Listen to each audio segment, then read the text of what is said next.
There comes a point in every rider's life where you realize something uncomfortable. Some people on motorcycles aren't really riding, they're performing. Performing for the group, performing for the image, performing for the version of themselves they want other people to see. When I was younger, I thought being a rider meant fitting into the tribe.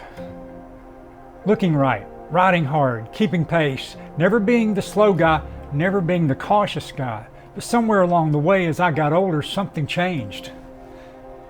Today, I want to talk about why I prefer to ride alone now, and why stepping away from the noise of the group identity completely transformed the way I approach riding. Not just physically, mentally, emotionally, even spiritually.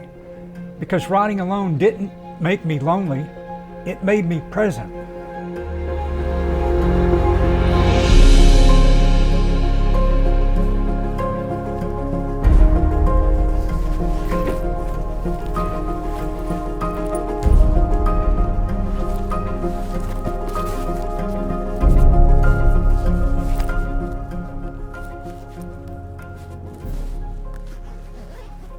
Research has shown how internal anxieties and preoccupation about resources such as ego or performance act as a background process that severely limits available mental bandwidth. Some may ask, what does this have to do with motorcycles? Well, everything. When you ride in a group, especially if you're younger or still trying to prove yourself, a massive chunk of your brain is no longer focused on the motorcycle. It's focused on social survival. Riding under peer pressure is a drain on the very cognitive abilities we need to draw on the most when riding motorcycles. A rider participating in a group ride may take corners faster than their abilities allow. Each ego-driven decision pulls attention from the environment. As older riders, our reflexes might be a few milliseconds slower than the 20-year-olds, but there's a secret weapon: efficiency. By removing the ego, we free up massive amounts of mental space that younger, ego-driven riders waste on their performance anxiety. That extra bandwidth is what allows us to become true masters of our ride. Now, they call it Ego Parasite, and it feeds before you even turn the key. Most riders don't even realize this is happening because the mind is incredibly good at disguising insecurity as personality. Sometimes what people call passion is really just anxiety. Sometimes what people call confidence is performance. And when you're trapped inside that mental loop, you lose something: precious attention. That's what ego does, especially on group rides. Now, don't get me wrong, there are amazing riding groups out there, mature riders, safe riders, people who are truly supporting each other. This isn't an attack on that community. This is about the hidden psychological cost of constantly being perceived. Because when people are watching, most humans suddenly stop listening to themselves, and motorcycles punish divided attention immediately. The bike doesn't care about your image. The corner doesn't care about your pride, and gravity definitely doesn't care about your reputation. And age teaches you that. When you're young, you perceive skill as aggression or think speed equals mastery. You think risk earns respect. Then, life humbles you. Maybe it's a crash, maybe it's losing friends, maybe it's simply realizing how fragile the human body really is. But eventually, if you ride long enough, the performance starts to feel exhausting. You stop wanting to impress people and start wanting to understand the machine. That was the turning point for me. I realized that every ride where I felt mentally drained, well, it wasn't the motorcycle. It was because I was carrying an invisible audience inside my helmet. And once I saw that, I couldn't unsee it.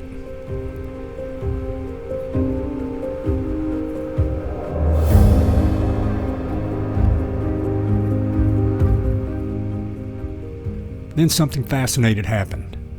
I started riding alone more often, not out of bitterness, not because I hated people, but because solitude became quiet. And in that quiet, I noticed something. My riding enjoyment improved dramatically, not a little, dramatically. There's actually a psychological principle behind this. The brain has limited cognitive bandwidth. Every thought about status, judgment, competition, or comparison consumes mental resources. And when those resources are reclaimed, the brain reinvests them elsewhere. It's called the cognitive dividend. The energy you used to waste on social performance suddenly becomes available for awareness. And awareness is everything on a motorcycle. Suddenly, your line choice gets cleaner. You stop rushing corners. You stop chasing riders ahead of you. You stop entering turns with ego instead of information. Your throttle inputs smooth out. Your braking becomes calmer. Your transitions become deliberate instead of reactive. You start reading the road instead of reacting to it. And hazard recognition becomes almost eerie. You notice gravel earlier.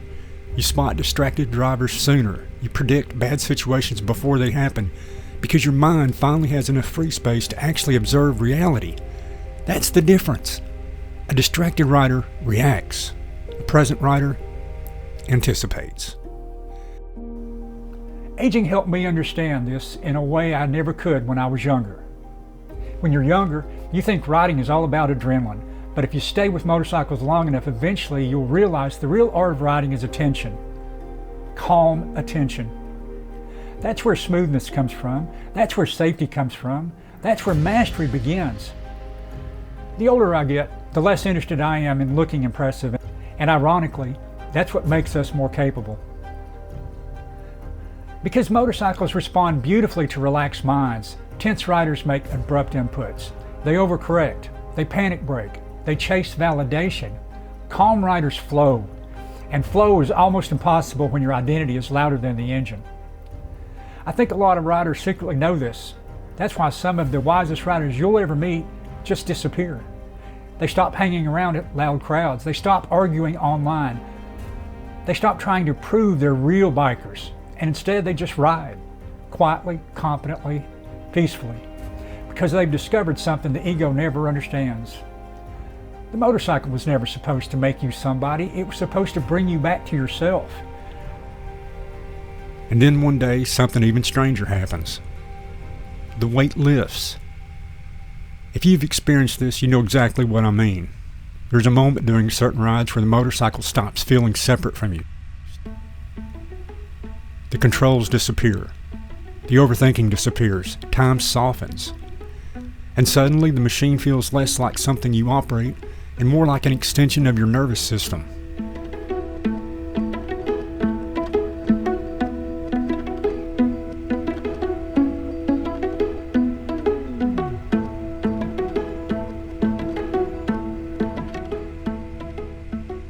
That's the mastery state.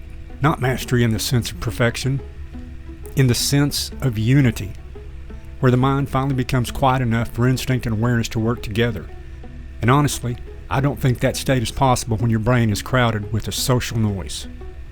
Because the motorcycle demands honesty. It reveals tension instantly, fear instantly, distraction instantly. But when the noise fades away, something beautiful happens. You stop riding against the machine and begin riding with it. That's when cornering becomes fluid. That's when body position becomes natural. That's when the road starts feeling less threatening and more conversational. You're no longer forcing the ride. You're listening to it. And maybe that's one of the hidden gifts of aging. You realize you're not invincible. You slowly stop performing masculinity. You stop competing with strangers. You stop needing applause. And in that silence, your senses sharpen. The wind feels clearer. The road feels alive. The machine communicates more. You become less dramatic and more connected. That connection is hard to explain to non-riders, because from the outside, you just look like a person on a motorcycle. But internally, it feels almost meditative, like the mind and body finally stopped arguing. And honestly, I think that's what many of us were searching for all along. Not attention, not identity, not approval. Freedom. So these days, I ride alone more often. Not because I dislike people, not because I think I'm better than anyone, but because I finally understand what riding gives me when the noise disappears. Clarity. Attention. Presence. You know, at this stage of my life, that feels far more valuable than fitting in. I spent years trying to look like a biker. As a kid, I wanted to be Evel Knievel. Now I just want to become a better rider. And as it turned out, those two turned out to be entirely different things. Maybe getting older isn't about becoming less adventurous. Maybe it's about becoming less performative, and maybe real confidence is finally being able to ride your own ride without needing an audience. Hey guys, that's all I've got for this video. I'd love to hear what you think about this subject. Do you ride in groups? Do you prefer that, or do you ride alone? Let me know in the comments section below. And I'd also like to thank you guys for watching. Thank you for subscribing, and we'll see you in the next video. Take care. Bye.